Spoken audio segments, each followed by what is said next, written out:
चलिए दोबारा संपर्क करने की कोशिश करेंगे गुरसिमरन से। और सबसे बड़ी बात गायत्री कि घने जंगल है वहां पर, और घने जंगलों में सर्च ऑपरेशन में परेशानियों का सामना भी करना पड़ता है, लेकिन इसके अलावा भी तकनीक का इस्तेमाल किया जा रहा है।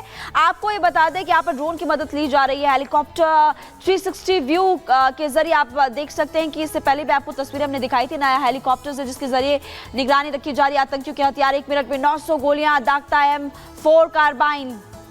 इसके अलावा चीनी दूरसंचार उपकरण है, अल्ट्रासेट है ये।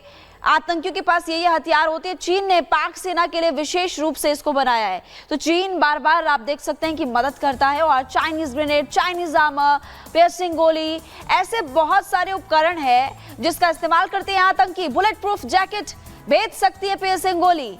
और इस वक्त देखिए एक तरफ जहां जो आतंकी हथियार इस्तेमाल करते हैं वो तो आपको बता ही रहे हैं, लेकिन हमारी सेना किस तरह से अभी सर्च ऑपरेशन चला रही है। चप्पे चप्पे पर पैनी नजर है, जंगलों को खंगाला जा रहा है और आसपास के लोगों से पूछताछ की जा रही है।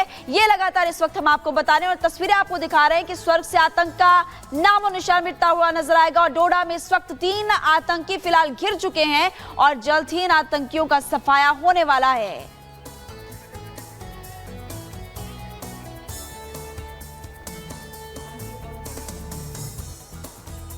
तो लगातार महिमा यही आवाज उठ रही है कि जो 4 जवान हमारे शहीद हुए हैं उनकी शहादत का बदला जल्द से जल्द लिया जाए। और एक बड़ी जानकारी ये भी मिल रही है कि 3 आतंकियों को भी घेरा हुआ है और जाहिर तौर पर उनका जो सफाया है वो तय है।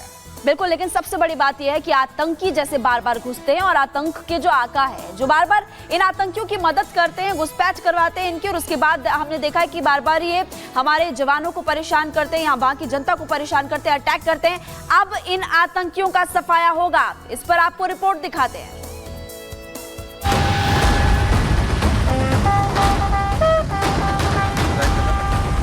पाकिस्तान के इशारे पर घाटी में जो आतंकी दहशत फैलाने उतरे थे, अब उनकी लाश को उठाने वाला कोई नहीं है और देश की हिफाजत में अपनी जान की कुर्बानी देने वाले शहीद जवानों को पूरा देश सलाम कर रहा है।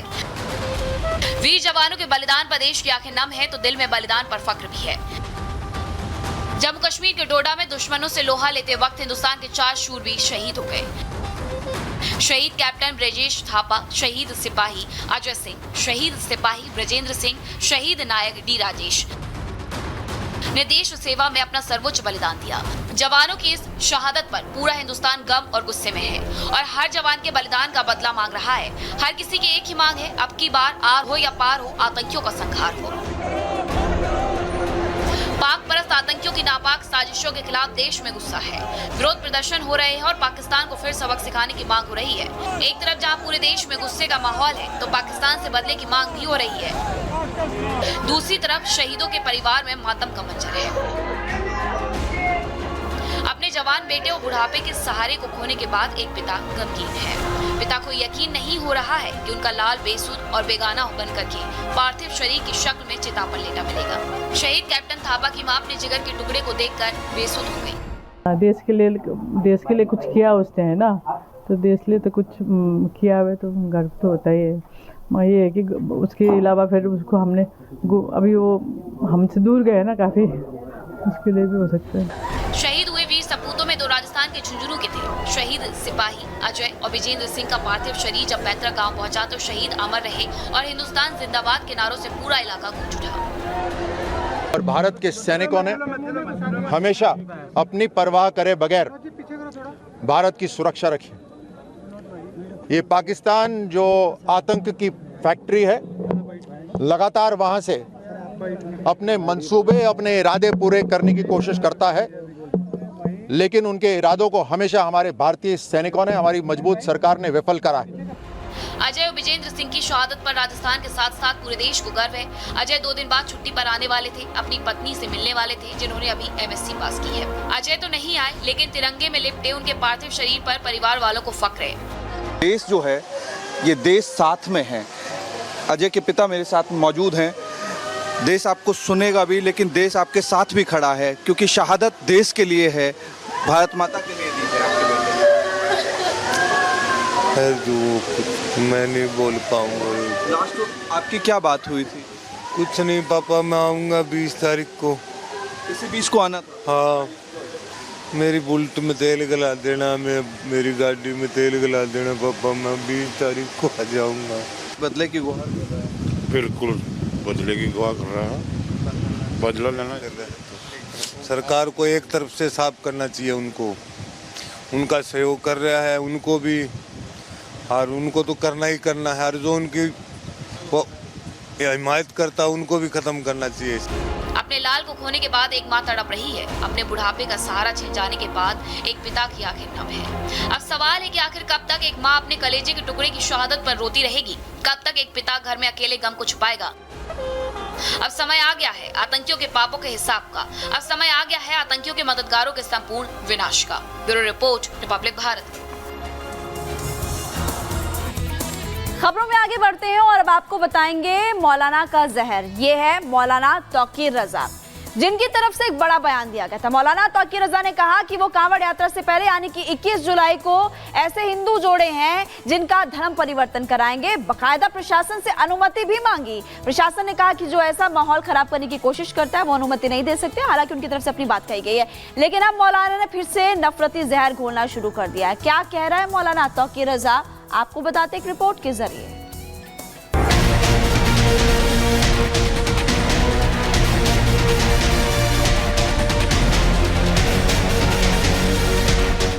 दो 2010 बरेली दंगे का मास्टरमाइंड इत्तेहाद मिल्लत काउंसिल का अध्यक्ष मौलाना तौकीर रजा सुधरने का नाम नहीं ले रहा है। वो एक बार फिर बरेली की फिजा में जहर घोलने की साजिश रच रहा है। उसने एक बार फिर समाज में अशांति फैलाने वाले बयान देकर ऐलान किया है कि वो 21 जुलाई को तय कार्यक्रम के मुताबिक हिंदू जोड़ों का धर्म परिवर्तन कराकर उनका सामूहिक निकाह करवाएगा। आने वाली 21 तारीख को खलील हायर सेकेंडरी स्कूल में हम पहले चरण में हम 5 जोड़े हमने मुंतखब किए हैं। उन लोगों का तो धर्म परिवर्तन की जो प्रक्रिया है वो पूरी की जाएगी और उनका बाकायदा निकाह होगा, सामूहिक निकाह जिसे कहा जाता है, सामूहिक विवाह।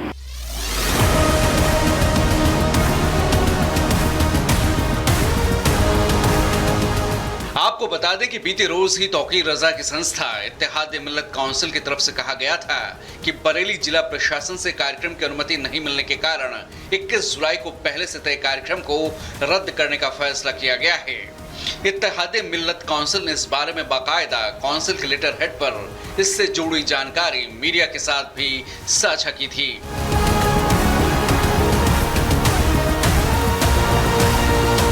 लेकिन एक दिन बाद ही मौलाना ने पलटी मार ली है।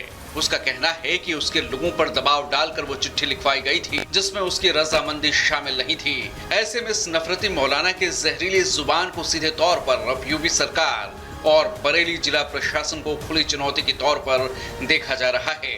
उस पर हैरानी ये कि माहौल खराब करने की कोशिश में तौकीर रजा जिस लहजे में ये बयान दे रहा है उस पर तो ये बवाल होना लाजमी है। हमें दुनिया को ये बताना है कि हिंदुस्तान में 2 किस्म के कानून चल रहे हैं। एक वो कानून है जो मुसलमानों का उत्पीड़न करता है, दूसरा वो कानून है जो गैर मुस्लिमों को खुली छूट देता है कि वो कानून अपने हाथ में लेकर कोई भी हरामकारी कर सकते हैं और बदमाशी कर सकते हैं। उत्तर प्रदेश में हर मौके पर कोई न कोई नया बखेड़ा और विवाद खड़ा करने वाला तौकीर रजा को पहले से भी वारंट है और इसे जेल के अंदर डालने।